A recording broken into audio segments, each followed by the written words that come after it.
Episode 7. Dimulai saat Song Ah ke rumah hantu.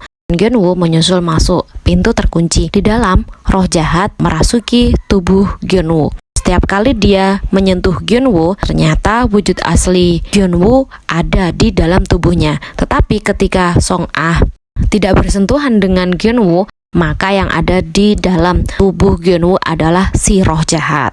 Kemudian si roh jahat ini dinamai oleh Song Ah dengan sebutan Bong-su. Di sini adegan mulai seru karena Bong-su ini sangat kasar, sedangkan Gyun-woo adalah remaja yang penuh tutur kata yang halus. Untuk memisahkan Bong-su dan Gyun-woo, akhirnya Song Ah harus menjalani ritual di kamarnya sendiri. Keesokan harinya, Bong-su melarikan diri dan datang ke sekolah. Di sana ia berinteraksi kasar dengan siswa lain dan tertarik pada archery. Ji-ho yang berada di sampingnya mendeteksi adanya perbedaan, memukul roh itu keluar dari tubuh Gyun-woo. Kemudian Jenderal Dong-chon bertemu dengan Yeom-hwa yang pingsan. Ia menolak meninggalkannya dan justru melakukan ritual pembersihan kutukan. Terungkap bahwa Yeom-hwa adalah anak kandung dari Jenderal Dong-chon yang ternyata dia berubah menjadi shaman yang jahat atau dukun yang jahat demi menghidupkan bayinya yang telah meninggal. Lalu Bong-su muncul kembali dan membuat kesepakatan. Gyun-woo boleh ikut kompetisi panahan, tetapi harus diizinkan Bong-su untuk tetap sekolah menggunakan tubuhnya. Ritual pembersihan Jenderal Dong-chon terhadap Yeom-hwa. Terungkap bahwa Yeom-hwa pernah mencoba membangkitkan bayinya yang telah meninggal, dan Jenderal Dong-chon memperingatkan bahwa keterikatan masa lalu malah akan menjerat bayinya sendiri selamanya. Kemudian Gyun-woo kembali dirasuki oleh Bong-su. Song Ah lalu menyadari hanya dengan menyentuh Gyun-woo, roh Bong-su bisa ditekan. Mereka tetap memegang tangan saat di sekolah, bahkan terpaksa tidur bersama di kamar Song Ah untuk menghadang Bong-su sementara waktu. Ketika Gyun-woo mulai bisa melihat hantu dengan jelas, pertanda bahwa ia memasuki wilayah antara hidup dan mati. Dia telah mengalami penglihatan gaib meski tak didukung kekuatan penuh. Gyun-woo tetap ikut turnamen panahan yang sangat penting untuk sekolah mereka. Saat bertanding, ia didera rasa sakit kepala dan kegelisahan yang semakin parah akibat kutukan dari Yeom-hwa. Ia masih menang, namun rasa sakitnya semakin nyata. Song Ah lalu melakukan doa dan mantra spiritual demi menetralkan keadaan di sekitar Gyun-woo.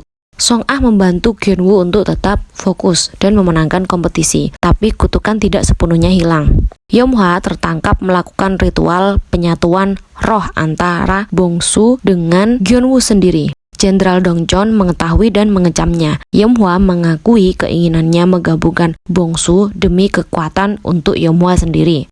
Keesokan harinya, Gyun-woo kembali merasa tak stabil di sekolah. Ia bisa melihat berbagai macam roh berkeliaran di sekitar toilet, di sekitar ruang kelas, bahkan di mana saja. Ia tetap menenangkan diri karena dia tidak mau Song Ah khawatir akan keadaannya. Di sisi lain, Song Ah mulai demam tinggi, fisiknya mulai melemah. Ini adalah akibat dari melawan kutukan Yeom-hwa saat pertandingan panahan kemarin. Seiring stamina Gyun-woo menurun, ia membiarkan Bong-su mengambil alih tubuhnya saat di sekolah. Teman-teman mulai memperlakukan Gyun-woo versi Bong-su ini dengan berbeda, karena Bong-su sendiri sebenarnya lebih ceria dan ramah terhadap semua orang. Tiba-tiba saja, Song Ah pingsan karena demam. Gyun-woo mengantarnya pulang dengan sepeda. Malamnya, Bong-su muncul dalam tubuh Gyun-woo untuk merawatnya. Akses ini mulai menimbulkan ketidakseimbangan antara dua jiwa, yakni Gyun-woo dan Bong-su. Kemudian Song Ah membawa Bong-su ke Yuwol Park untuk menemukan nama aslinya. Kenapa menemukan nama aslinya? Karena untuk menyeberangkan Bong-su ke akhirat, Bong-su harus mengetahui nama aslinya sendiri. Song Ah akhirnya menyadari bahwa Bong-su telah sepenuhnya mengambil alih tubuh Gyun-woo. Ia mulai merencanakan cara membantu Bong-su untuk berpindah ke alam lain tanpa melukai Gyun-woo. Bong-su akhirnya merasakan bahwa dia kembali hidup. Bong-su tampil sangat berbeda dari biasanya. Dia lebih aktif, lebih ceria, dan membuat banyak teman baru. Ia benar-benar menikmati kehidupannya sebagai manusia, meskipun itu di tubuhnya Gyun-woo. Adegan beralih saat Song Ah meminta Gyun-woo masuk ke ingatan Bongsu pada jam khusus atau jam kerbau agar ia bisa mengenal Bongsu lebih jauh. Dalam kenangan, Gyun-woo menghadapi tentara Bongsu dan berupaya menenangkan mereka. Ini sekaligus memperjelas trauma masa lalu dari Bongsu sendiri. Lalu Bongsu akhirnya menemukan makam teman prajuritnya bernama Jang Hyun-bu dan meletakkan cincin perak di sana. Ia menepati janjinya dan menanam kembali cincin itu ke makam. Setelah itu ia memutuskan dia tidak akan meninggalkan tubuh Gyun-woo.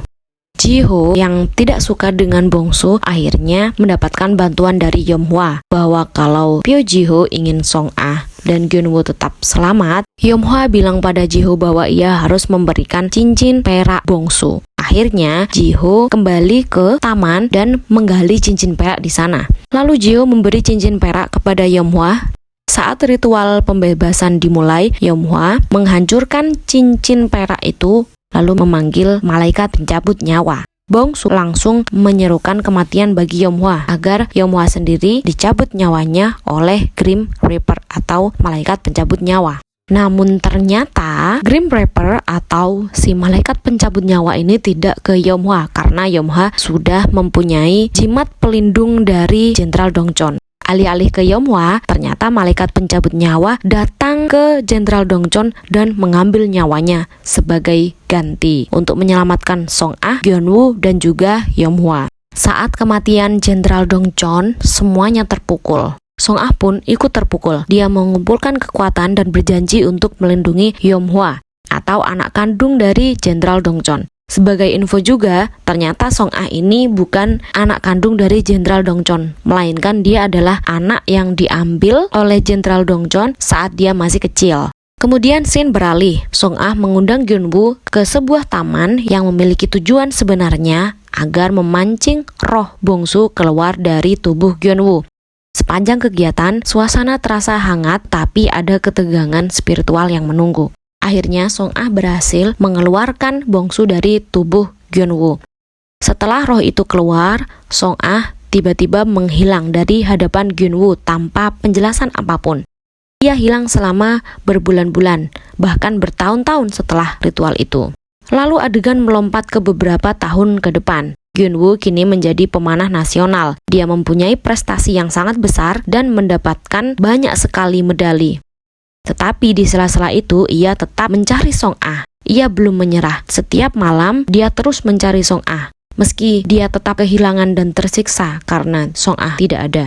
Para siswa sudah naik kelas dan menjalani rutinitas tanpa Song Ah. Kelas berubah jadi momen nostalgia. Gyun-woo dan Ji-ho tetap dekat. Mereka terus mengenang keberadaan Song Ah yang hilang.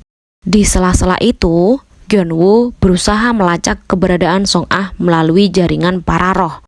Secara tidak langsung dipertemukan kembali dengan Yom-hwa di kuil kosong. Dewa-dewa kuil telah pergi meninggalkan rumah Jenderal Dongchon. Yom-hwa memperingatkan bahwa Song Ah mungkin berubah menjadi roh jahat dan menyerukan kepada Gyun-woo untuk percaya kepadanya sebagai satu-satunya pelindung. Tetapi Gyun-woo menolaknya mentah-mentah.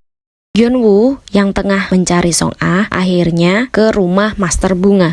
Di sana, tiba-tiba saja Song Ah muncul tetapi dengan penampilan yang sangat-sangat berbeda. Dan ternyata itu bukanlah Song Ah, tetapi si Bongsu. Akhirnya, Gyun-woo membawa pulang Song Ah ke rumahnya. Kemudian, semua teman-temannya mulai menyadari bahwa Song Ah kembali. Lalu mereka mengadakan pesta kecil yang meriah untuk menyambut kedatangan Song Ah yang telah bertahun-tahun menghilang. Di tengah-tengah pesta itu, Bongsu akhirnya menangis karena dia merasa bersalah telah mengambil kehidupan Song Ah. Bongsu merasa bahwa Song Ah lah yang seharusnya berada di situ, bukan Bongsu. Gyun-woo lalu mencoba memanggil Song Ah saat jam kerbau, tapi yang datang ternyata bukan Song Ah, malah si Bongsu. Ia marah menuntut bahwa Bongsu membiarkannya bicara dengan Song Ah sendiri. Bongsu kemudian memperingatkan Gyun-woo bahwa jika Bongsu tidak lepas dari tubuh Song Ah, maka Song Ah bisa mati. Dan ternyata dari dulu Bongsu ingin melepaskan diri dari tubuh Song Ah, tetapi Song Ah tetap menjaganya dengan erat. Lalu Gyun-woo mulai membuat kesepakatan dengan Bongsu. Bongsu meminta Gyunwoo untuk memasuki mimpi Song-ah dan berpura-pura menjadi dirinya. Karena jika yang datang adalah Gyunwoo, Song-ah tetap tidak mau menemui Gyunwoo. Akan tetapi jika ia berpura-pura menjadi Bongsu, Song-ah akan keluar. Sesampainya di mimpi Song-ah, Gyunwoo berpura-pura menjadi Bongsu. Ternyata selama ini Song-ah sembunyi di dalam lemari sebagai tempat persembunyiannya. Gyunwoo mulai mengakui bahwa dia adalah Gyunwoo, bukan Bongsu. Dan Gyunwoo menyatakan kepada Song-ah bahwa ia sangat rindu sekali kepada Song-ah. Adegan beralih, Yeonhwa dan Gyunwoo melakukan ritual di rumah berhantu untuk mengirim roh Bongsu ke akhirat dengan ancaman kematian mereka berdua.